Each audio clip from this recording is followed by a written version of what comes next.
暌违10年，再有马来西亚人跻入 KLPA 吉隆坡国际人像摄影大赛前3。29岁的独立摄影师安东在本次比赛以这张人像摄影夺得亚军。像中人就是受槟城填海计划影响，而可能成为最后一代渔夫的槟城渔民。It was one of the first few trips that we went out onto the sea with the fishermen. So one of the first trips was we just went very close offshore, kind of understanding the area. And then after that, we kind of went a bit deeper to follow them in their daily kind of work.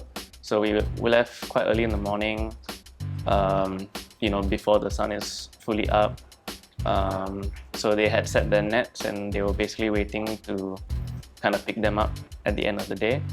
The way that the light was kind of shining and it just looked like a really nice kind of portrait. So he was standing towards the bow of the boat and we were kind of spinning a little bit, but I told the boat driver if we can face it in a specific way so the lighting kind of worked a bit better. So then I just took the shot. It was quite a casual, not very planned kind of photo, and then eventually it ended up working out really well. So that I took was part of a series, part of a larger project called Belong. So that was initiated by the NGO Jedi based in Penang. So the project was basically looking at sort of the daily lives of coastal fishermen, the problems that they're facing, more kind of to highlight their struggles and their experiences. 对于当地渔夫正在和非政府组织陆丙法庭反对冰岛南部填海计划，在槟城土生土长的安东对此颇有感触。My dad's side is French and my mom's side is Malaysian. But I was born in Penang, grew up my whole life in Penang pretty much. So I'm very connected to Penang. I think that's why the project was quite important to me and why I agreed to work with Jedi on it. It's an important topic that I think needs a bit more coverage and more people to be aware of. Because not only is the project mainly for the fishermen, but it's for us as well, the consumers of the produce, where our food comes from. It's all very important to us, and I think that needs to be addressed a bit more. Yeah. What's your next highlight? That's a big question. Yeah. I think this project really kind of reminded me a bit of why I love photography. I think for a while I've been working in photography and then it kind of gets a bit mundane, you do a lot of commercial jobs, you do a lot of your normal event photography because that's what pays the bills, but a project like this really kind of reminds me of photography and its ability to kind of tell stories and make people feel, and I think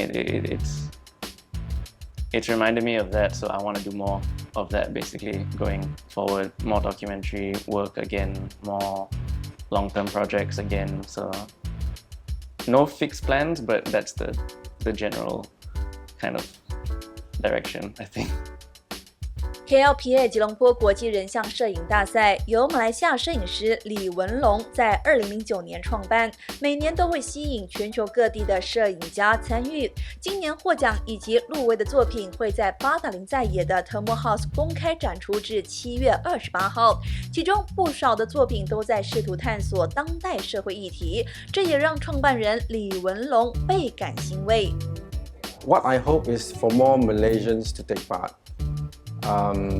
And it's a long-term education on visual language, on visual communication, because Malaysia is still a very young country in terms of photography in a sort of serious sense, and fine art contemporary work needs to be exposed more. So we hope to be able to encourage more local photographers to tell stories in this way using portraits. I'm very happy because, as you can see, a lot of the winners, the finalists here, have very strong stories And I think it is important for photographers to be able to tell stories, not just like taking what they see in the environment, but also to create stories to bring out to the audience. And we see a lot of stories about sort of the current issues around the world, on climate change, on LGBT issues, identity, war and conflict, and also personal space, So I think I'm very happy with what we got this year.